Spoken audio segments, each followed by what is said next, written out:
Hi hello welcome back to Madhumahi vlog. ಎಲ್ಲರೂ ಹೇಗಿದ್ದೀರಾ? ಚೆನ್ನಾಗಿದ್ದೀರಾ ಅಂತ ಅಂದ್ಕೊತೀನಿ. ನಾನು ಚೆನ್ನಾಗಿದ್ದೀನಿ. ನಾನಿವತ್ತು ನೀರು ದೋಸೆ ಅದ್ರ ಜೊತೆ ಕಾಂಬಿನೇಷನ್ ಆಗಿ ಪೆಪ್ಪರ್ ಗೀ ರೋಸ್ಟ್ ಚಿಕನ್ ಮಾಡೋಣ ಅಂತ ಅಂದ್ಕೊಂಡಿದ್ದೀನಿ. ನನ್ನ ಮಾರ್ನಿಂಗ್ ಶುರು ಆಗೋದು ಒಂದು ಡ್ರಿಂಕಿಂದ. ಏನಾದರೂ ಆಗಲಿ ಬೆಳಗ್ಗೆ ಎದ್ದಿದ ತಕ್ಷಣ ಒಂದು ಗ್ಲಾಸ್ ನೀರಾದರೂ ಆಗಲಿ ಕುಡಿಲೇಬೇಕು ಅಂತ ಅನ್ನಿಸ್ತಾ ಇರುತ್ತೆ ನನಗೆ. ಯೂಶ್ವಲಾಗಿ ಯಾವಾಗ್ಲೂ ಸಬ್ಜಾ ಸೀಡ್ಸೇ ನಾನು ಕುಡಿಯೋದು. ಇವತ್ತೊಂದು ಸ್ವಲ್ಪ ಬೇರೆ ಥರ ಟ್ರೈ ಮಾಡೋಣ ಅಂತ ಅದಕ್ಕೆ ಸೌತೆಕಾಯಿ ಮತ್ತು ಮೂಲಂಗಿ ಹಾಕಿ ಒಂದು ಡಿಟಾಕ್ಸ್ ಡ್ರಿಂಕ್ ಮಾಡ್ಕೊಳ್ಳೋಣ ಅಂತ ರೆಡಿ ಮಾಡ್ಕೊತಾ ಇದ್ದೀನಿ. ಸೌತೆಕಾಯಿ, 2 ಮೂಲಂಗಿ, ಪುದೀನ, ಸ್ವಲ್ಪ ಶುಂಠಿ, ಒಂದು ಅರ್ಧ ನಿಂಬೆಹಣ್ಣು, ಒಂದು ಸ್ವಲ್ಪ ಉಪ್ಪು ಇಷ್ಟು ಹಾಕಿ ಗ್ರೈಂಡ್ ಮಾಡ್ಕೊಳ್ಳೋಣ. ಸ್ವಲ್ಪ ನೀರು ಹಾಕ್ಬಿಟ್ಟು. ಯಾರ್ಯಾರಿಗೆ ಮೂಲಂಗಿ ತಿನ್ನೋಕೆ ಇಷ್ಟ ಇಲ್ಲ ಅಂಥವ್ರು ಈ ಥರ ಡ್ರಿಂಕ್ ಮಾಡ್ಕೊಂಡು ಕುಡಿಬೋದು. ಸೌತೆಕಾಯಿ ಮತ್ತು ಪುದೀನ ಆ್ಯಡ್ ಮಾಡಿರೋದ್ರಿಂದ ಮೂಲಂಗಿ ಫ್ಲೇವರ್ ಕಮ್ಮಿ ಆಗಿರುತ್ತೆ. ಮೂಲಂಗಿ ಜ್ಯೂಸ್ ಇದು ಅಂತಲೇ ಅನಿಸೋದಿಲ್ಲ. ಟೇಸ್ಟೇ ಡಿಫ್ರೆಂಟ್ ಆಗಿಬಿಡುತ್ತೆ. ಗ್ಯಾಸ್ಟ್ರಿಕ್ಕು ಮತ್ತು ಅಸಿಡಿಟಿ ಇರೋರಿಗೆಲ್ಲ ಇದು ತುಂಬಾ ಉಪಯೋಗ ಆಗುತ್ತೆ. ಬೆಳಗ್ಗೆ ಹೊತ್ತು ಒಂದು ಗ್ಲಾಸ್ ಕುಡಿಯೋದ್ರಿಂದ. ಸಬ್ಜಾ ಡ್ರಿಂಕ್ ಏನು ಕುಡಿತೀನಿ ನಾನು, ಅದನ್ನು ನಮ್ಮ ಮನೆಯವ್ರು ಕುಡಿಯಲ್ಲ. ಈ ಥರ ಏನಾದ್ರು ಡ್ರಿಂಕ್ ಆದರೆ ಕುಡಿತಾರೆ. ಅದರಿಂದ 2 ಗ್ಲಾಸ್ ಮಾಡ್ಕೊಂಡಿದ್ದೆ. ನಮ್ಮ ಮನೇಲಿ ಎಲ್ಲರೂ ಸ್ವಲ್ಪ ಕಾಫಿ ಟೀ ಎಲ್ಲ ಕುಡಿಯೋದು ಕಮ್ಮಿನೇ. ನಮ್ಮ ಅತ್ತೆ ಮಾವ ಅವರೆಲ್ಲನೂ ಊರಲ್ಲಿದ್ದಾಗ ಸ್ವಲ್ಪ ಕಾಫಿ ಟೀ ಎಲ್ಲ ಕುಡಿತಾಯಿದ್ರು ಬೆಳಗ್ಗೆ ಸಾಯಂಕಾಲ. ಈಗ ನಮ್ಮ ಜೊತೆ ಇರೋದ್ರಿಂದ ಅವರಿಗೂ ಕೂಡ ಕಾಫಿ ಟೀ ಏನು ಕುಡಿಬೇಕು ಅನ್ಸೋದಿಲ್ಲ. ಕಾಫಿ ಟೀಗಿಂತ ಈ ಥರ ಜ್ಯೂಸ್ಗಳೇ ಒಳ್ಳೆಯದು ಅಂತ ಅವರು ಕುಡಿಯೋದಕ್ಕೆ ಶುರು ಮಾಡಿದ್ದಾರೆ. ಅವರಿದ್ದರೆ ಅವರು ಕುಡಿತಿದ್ರು.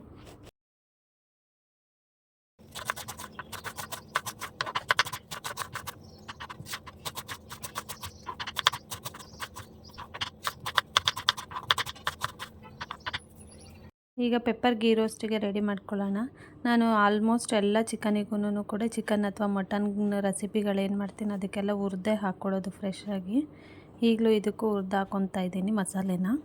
ಒಂದು ಪಲಾವ್ ಎಲೆ, ಚಕ್ಕೆ, ಲವಂಗ, ಮರಾಠ ಮೊಗ್ಗು, ಸ್ಟಾರು, ಅದ್ರ ಜೊತೆಗೆ ಸ್ವಲ್ಪ ಜೀರಿಗೆ, 1 ಟೇಬಲ್ ಸ್ಪೂನ್ ಆಗೋಷ್ಟು ಸೋಂಪು, ಒಂದು ಸ್ವಲ್ಪ ಧನಿಯಾ, 1-2 ಯಾಲಕ್ಕಿ, ಶುಂಠಿ, ಬೆಳ್ಳುಳ್ಳಿ ಇಷ್ಟನ್ನು ಹುರ್ಕೊತಾ ಇದ್ದೀನಿ ಮೊದಲು.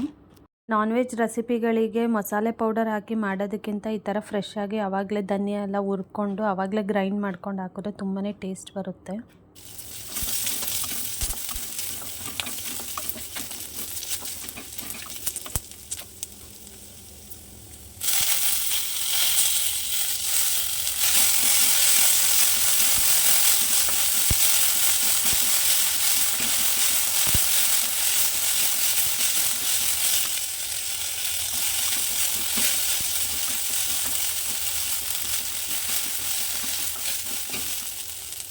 ಅದಕ್ಕಾಗೆ ಸ್ವಲ್ಪ ಕೊತ್ತಂಬರಿ, ಸ್ವಲ್ಪ ಪುದೀನ 2 ಆ್ಯಡ್ ಮಾಡಿ ಹುರ್ಕೊಂಡಿದ್ದೀನಿ.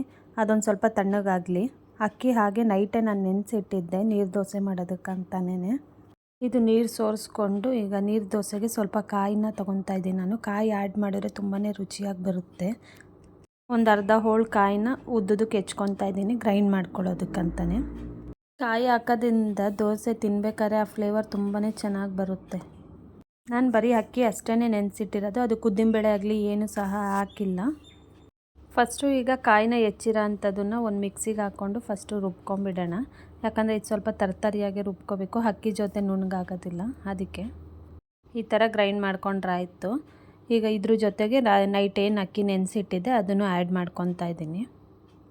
ನಾರ್ಮಲಾಗಿ ದೋಸೆಗೆಲ್ಲ ಹೇಗೆ ರುಬ್ಕೋತೀವಿ ಅದೇ ಥರ ನುಣ್ಣಕ್ಕೆ ರುಬ್ಕೊಂಡ್ರೆ ಆಯ್ತು. ಇದನ್ನು ಕೆಲವರಿಗೆ ನಾರ್ಮಲ್ ದೋಸೆಗೆಲ್ಲ ಉದ್ದಿನಬೇಳೆ ಎಲ್ಲ ಹಾಕೋದ್ರಿಂದ ಎದೆ ಒತ್ತುತ್ತೆ ಅಂತೆಲ್ಲ ಅಂತಾರಲ್ಲ, ಅಂಥವರಿಗೆಲ್ಲ ಇದು ಚೆನ್ನಾಗಿರುತ್ತೆ ತಿನ್ನೋದಕ್ಕೆ.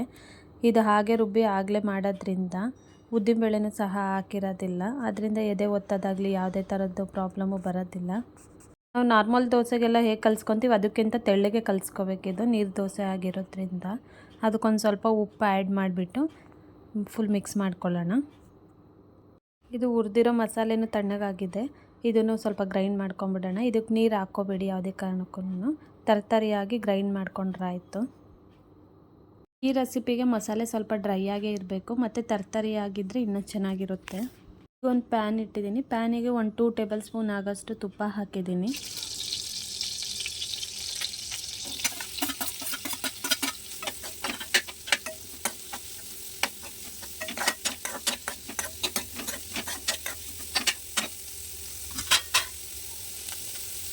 ಅದಕ್ಕೀಗ ಹಸಿಮೆಣ್ಸಿನ್ಕಾಯಿ, ಈರುಳ್ಳಿನ ಹೆಚ್ಚಿಟ್ಟಿದ್ದೆ ಅದನ್ನು ಆ್ಯಡ್ ಮಾಡ್ತಾಯಿದ್ದೀನಿ.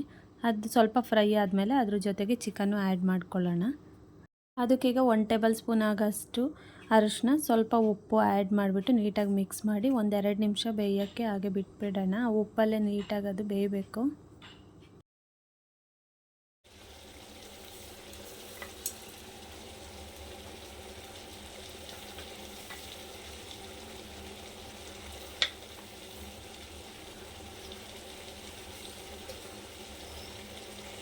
ಒಂದೆರಡು ನಿಮಿಷ ಆದಮೇಲೆ ಅದೇನು ಗ್ರೈಂಡ್ ಮಾಡ್ಕೊಂಡಿದ್ದೋ ನಾವು ಡ್ರೈ ಆಗಿ ಮಸಾಲೆನ ಅದನ್ನು ಆ್ಯಡ್ ಮಾಡಿದ್ದೀನಿ. ಮಿಕ್ಸಿ ಜಾರಿಗೆ ಒಂದು ಸ್ವಲ್ಪ ನೀರು ಹಾಕಿ ಅದನ್ನು ಮಿಕ್ಸ್ ಮಾಡಿ ತಿರುಗ್ಕೊತಾ ಇದ್ದೀನಿ. ಇದಕ್ಕೆ ಡ್ರೈ ಮಸಾಲ ಹಾಕಿದ್ರೇ ಟೇಸ್ಟ್ ತುಂಬ ಚೆನ್ನಾಗಿ ಬರುತ್ತೆ.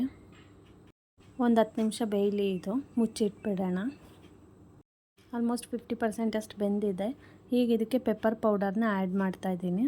ಪೆಪ್ಪರ್ ಪೌಡರ್ನ ಬೇಕಾದ್ರೆ ನಾವು ಆವಾಗಲೇ ಏನು ಮಸಾಲೆ ಇದು ಮಾಡಿಕೊಂಡು ಅದಕ್ಕೆ ಹಾಕಿ ಗ್ರೈಂಡ್ ಮಾಡ್ಕೋಬೋದು. ನಾನು ಪೆಪ್ಪರ್ ಪೌಡರ್ ಇದ್ದಿದ್ದರಿಂದ ಅದಕ್ಕೇನು ಹಾಕೋಕ್ಕೆ ಹೋಗಲಿಲ್ಲ. ಅದ್ರ ಜೊತೆಗೆ ಒಂದು 4 ಟೇಬಲ್ ಸ್ಪೂನ್ ಆಗೋಷ್ಟು ಮೊಸರು ಹಾಕಿದ್ದೀನಿ. ಫ್ರೆಶ್ ಮೊಸರನ್ನ ಯೂಸ್ ಮಾಡಿ, ಸ್ವಲ್ಪ ಹುಳಿ ಬಂದಿರೋದಾದರೆ ಅಷ್ಟು ಚೆನ್ನಾಗಿ ಬರೋದಿಲ್ಲ. ನಿಮಗೆ ಸ್ವಲ್ಪ ಗ್ರೇವಿ ಜಾಸ್ತಿ ಬೇಕಾದರೆ ಸ್ವಲ್ಪ ಮೊಸರು ಆ್ಯಡ್ ಮಾಡ್ಕೋಬೋದು. ನನಗೆ ಅಷ್ಟು ಗ್ರೇವಿ ಬೇಕಾಗಿರಲಿಲ್ಲ, ಆದ್ದರಿಂದ ನಾನು ಡ್ರೈ ಥರನೇ ಮಾಡ್ಕೊತಾ ಇದ್ದೀನಿ. ಸ್ವಲ್ಪನೇ ಮೊಸರು ಆ್ಯಡ್ ಮಾಡಿದ್ದೀನಿ. ಯೂಶ್ವಲಿ ನಮ್ಮ ಮನೇಲಿ ಈ ಥರ ಚಿಕನ್ ಫ್ರೈ ಎಲ್ಲ ಅಷ್ಟು ತಿನ್ನಲ್ಲ. ಈ ಥರ ಹೊಸ ರೆಸಿಪಿಗಳೇನಾದರೂ ಟ್ರೈ ಮಾಡಿದರೆ ತಿಂತಾರೆ. ನಮ್ಮ ಮನೇಲಂತೂ ಈ ಪೆಪ್ಪರ್ ಗೀ ರೋಸ್ಟ್ನ ತುಂಬಾ ಇಷ್ಟಪಟ್ಟು ತಿಂತಾರೆ. ಯಾಕಂದರೆ ಚಪಾತಿಗೆ, ದೋಸೆಗೆ ಎಲ್ಲದಕ್ಕೂ ತುಂಬಾ ಚೆನ್ನಾಗಿ ಟೇಸ್ಟ್ ಕೊಡುತ್ತೆ ಇದು. ಹಾಗೆ ಮೇಲೆ ಬೇಕಾದರೆ ಸ್ವಲ್ಪ ತುಪ್ಪ ಹಾಕ್ಕೋಬೋದು ಈಗ ಲಾಸ್ಟಿಗೆ ಇಳಿಸ್ಬೇಕಾದ್ರೆ.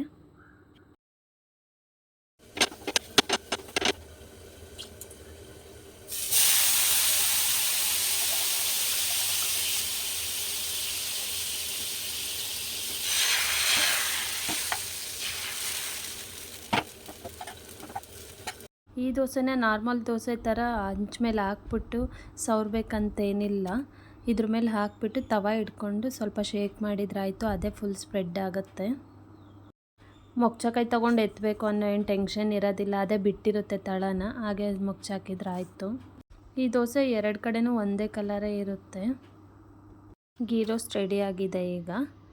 ಯೂಶ್ವಲಿ ಎಲ್ಲರ ಮನೇಲೂ ಈ ಥರ ಮಾಡ್ತಾರೆ ಅನಿಸುತ್ತೆ. ಈ ಥರ ಚಾಕುನಾಗಲಿ ಕುಡ್ಲಾಗಲಿ ಬಿಸಿ ಮಾಡಿಬಿಟ್ಟು ಈ ಥರ ಚಿಕನಿಗೆ ಹಾಕೋದನ್ನು ನಾವು ಹಾಗೆ ಹಾಕ್ತೀವಿ.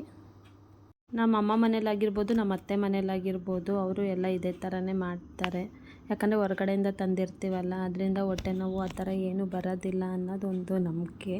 ಅದೇ ನನಗೂ ಅಭ್ಯಾಸ ಆಗಿಬಿಟ್ಟಿದೆ. ಈ ಥರ ನಾನ್ ವೆಜ್ ರೆಸಿಪಿಗಳೇನಾದರೂ ಮಾಡಿದಾಗ ಈ ಥರ ಚಾಕು ಆಗಲಿ ಕುಡ್ಲು ಆಗಲಿ ಸ್ವಲ್ಪ ಹೀಟ್ ಮಾಡಿಬಿಟ್ಟು ಅದರೊಳಗಡೆಗೆ ಡಿಪ್ ಮಾಡಿಬಿಟ್ಟು ತೆಗಿತೀನಿ. ರೆಡಿಯಾಗಿದೆ ನೋಡಿ ಎಷ್ಟು ಚೆನ್ನಾಗಿ ಬಂದಿದೆ ಅಂತ. ದೋಸೆನೂ ಅಷ್ಟೇ, ನೀರು ದೋಸೆ ಅಂತೂ ಸೂಪರಾಗಿ ಬರುತ್ತೆ ಮಾತ್ರ. ಎಷ್ಟು ತೆಳ್ಳಗೆ ಹೇಗಿರುತ್ತೆ ಗೊತ್ತಾ, ತುಂಬಾ ಚೆನ್ನಾಗಿರುತ್ತೆ.